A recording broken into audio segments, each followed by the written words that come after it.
Hi guys, welcome to my channel. Today pag-uusapan naman natin yung bagong labas ng Honda, which is yung Winner R150 na upgraded version ng Winner X. So itong bagong Winner R na nilabas ng Honda na upgraded version ng Winner X ay the same engine pa din. So i-expect natin na ganun pa rin yung kanyang performance, ganun pa rin yung power output and power delivery nitong bagong Winner R150. So ang pinaka-obvious na makikita natin na pinagbago sa Winner R150 is yung kanyang looks, lalong-lalo na doon sa may bandang harapan. Doon sa kanyang bandang harapan guys, makikita natin na talagang binago na ni Honda yung itsura ng Winner X, dating Winner X, na ngayon ay Winner R na. Mas bulky na siya ngayon, iba na yung kanyang LED setup, iba na yung kanyang light, at ayon doon sa mga nabasa nating article, binanggit nila doon kung saan talaga inspired tong motor na to. Inspired ito doon sa kanyang big brother na 1000cc na Fireblade. Doon sa kanyang harapang headlight, makikita natin na merong dalawang projector headlamp magkabilaan. Tapos doon sa kanyang may bandang gilid is makikita natin doon yung kanyang daytime running light. At doon naman sa kanyang may ibaba na diretso na part, doon naman yung kanyang signal light. Kung mapapansin nyo, doon sa kanyang bandang harapan is meron ng parang maliit na windshield doon. Kung tatanggalin mo nga yung kanyang pinakaulo kung saan nakalagay yung kanyang panel gauge, is parang naka CBR 1000 ka doon sa kanyang itsura. Isa din sa mapapansin natin is yung kanyang fairings sa may bandang likuran, which is bago na rin. Hindi siya katulad nung lumang Winner X. Magkaiba na yung kanyang hulma. Iba na yung ginamit na fairings dito ng Honda. Isa din sa binago nila is tinanggal na nila yung grab bar sa likod. Ginawa na nilang integrated doon sa kanyang fairings. Kung nakita nyo na yung Aerox version 2 or yung version 3, walang grab bar yung mga yon kasi naka-integrate na yung kanilang grab bar doon sa mismong fairings. So si Honda, ganun na yung ginawa niya ngayon sa bagong Winner R150. Wala ka nang makikitang grab bar, which is mas malinis na tignan yung bandang likuran. So of course, tong motor na to is naka-smart key na din.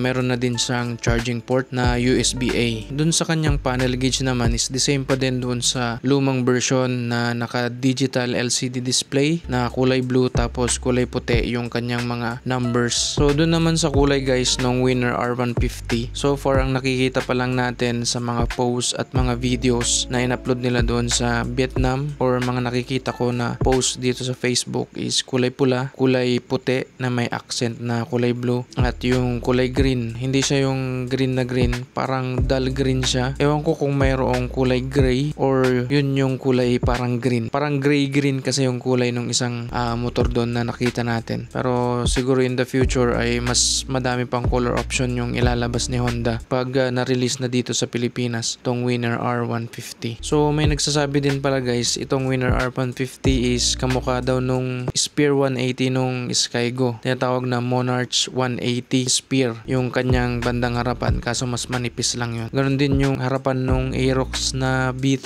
ngayon, ay yung kanyang projector lights kasi parang kapareho nitong Winner R150. Parang magkapareho sila. Meron din nagsasabi na parang manual daw ng Honda Click 160 itong Winner R150. When it comes to design talaga, very subjective talaga yan. Yung iba napapangitan, yung iba nagagandahan. Unang release pa lang yan, pag tumagal-tagal yan dito, pag meron na sa kalsada, doon ma-appreciate din natin kung gaano kaganda yung design yan. Hindi pa kasi talaga nare-release dito sa Pilipinas yung Winner R150, pero pag na-release na yung Winner R150 is makikita ng iba yan sa personal, and then mababago din yung kanilang perception na yung ganda pala nitong Winner R150. Maaring ganun. So kayo guys, ano yung take nyo dito sa bagong design ng Winner X na ngayon ay tinatawag ng Winner R? So bali yung R pala guys is stands for racing ang ibig sabihin niya. Doon naman sa price guys ng Winner R150, sa ngayon wala pa tayong nakikitang mga posts about doon sa estimated price nitong Winner R150. Siguro pag nilabas yan dito sa Pilipinas ay konti lang naman siguro yung madadagdag sa kanyang presyo, kasi hindi naman ganun kagrabe yung upgrade na ginawa nila dito. Yung overall look lang talaga yung kanilang binago. The same engine pa din, the same panel gauge. So mag-expect tayo na onti lang din yung kanyang itataas doon sa kanyang presyo. So kung yung price ng Winner X dito sa Pilipinas ngayon ay nag-range between 120,000 to 130,000 plus, siguro mag-a-add lang sila ng konti para dun sa bagong design niya. Siguro aabot siguro ng 140,000, or mas maganda kung mag-stick sila dun sa dati nilang price. So kayo guys, gusto nyo ba yung bagong design ng Winner R150? Comment down below kung ano yung naisip nyo patungkol dito sa bagong design ng Winner R150. So guys, that's all for the Winner R150, and catch you guys on the next video. Ride safe and God bless.